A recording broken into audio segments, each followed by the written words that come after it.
Ibu hamil di Surabaya kini harus dilakukan pemeriksaan awal dan rapid test di puskesmas. Bagi yang menunjukkan hasil rapid test reaktif akan langsung dilakukan swab test. Dalam pemeriksaan itu juga akan dikategorikan ibu hamil dengan resiko rendah dan tinggi. Jika beresiko tinggi, ibu hamil dirujuk ke rumah sakit. Sementara ibu hamil yang positif COVID-19 ditempatkan di rumah sakit rujukan.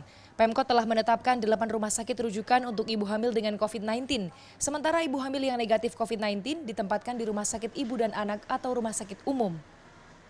Bagi ibu hamil yang tidak mempunyai BPJS akan didaftarkan oleh bidan kelurahan melalui RT RW. Pemkot selanjutnya akan memverifikasi dan mengeluarkan surat keterangan miskin untuk didaftarkan sebagai penerima bantuan iuran BPJS.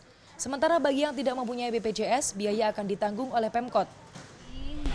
Setelah kita rapid, hasilnya reaktif, pasti langsung kita swab.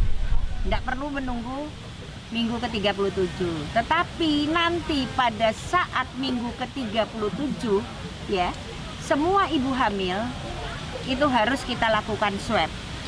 Sehingga pada saat dia mau melahirkan, si bidan kelurahan dari puskesmas ini akan merujuk ke rumah sakit. Rumah sakit mana? Kalau COVID ada rumah sakit rujukan.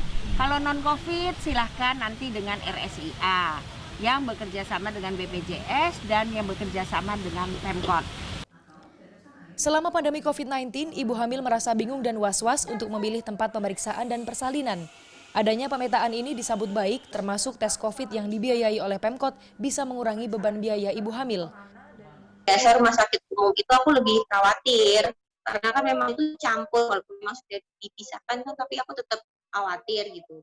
Semoga dengan adanya pemetaan ini tidak semakin menyulitkan ya bagi kita ibu hamil, jadi malah lebih dipermudah. Jadi kalau misalnya nggak berdasarkan kakaknya itu ada di wilayah mana, kecamatan mana, jadi terus di rumah sakit mana kayak gitu sih. Pemetaan rumah sakit untuk menangani ibu hamil selama pandemi COVID-19 penting dilakukan. Selain untuk menyelamatkan ibu dan bayi sehingga tidak terjadi keterlambatan pelayanan, juga agar tidak terjadi overload di rumah sakit tertentu yang berdampak pada tenaga kesehatan. Semua pasien itu yang pokoknya rapid positif langsung rujuk Sutomo. Nah inilah yang menjadi masalah karena gimana sebuah rumah sakit juga terbatas gitu ya. Kemudian persalinan yang harusnya bisa dilakukan di RSIA atau rumah sakit tipe C, tipe B, karena pasien rapid positif, akhirnya dirujuknya ke rumah sakit tersier, ke Sutomo, yang notabene harusnya Sutomo menangani pasien yang gawat. Selama Maret hingga Juli, di Rumah Sakit Dr. Sutomo terdapat 437 persalinan, 30,43% diantaranya PDP, dan 25%-nya positif COVID-19. Sementara di Rumah Sakit Universitas Airlangga terdapat 584 persalinan, 13% diantaranya PDP dan 3% dari total persalinan dinyatakan positif COVID-19. Kanza Tamarindora, Didin Iswandani, Surabaya.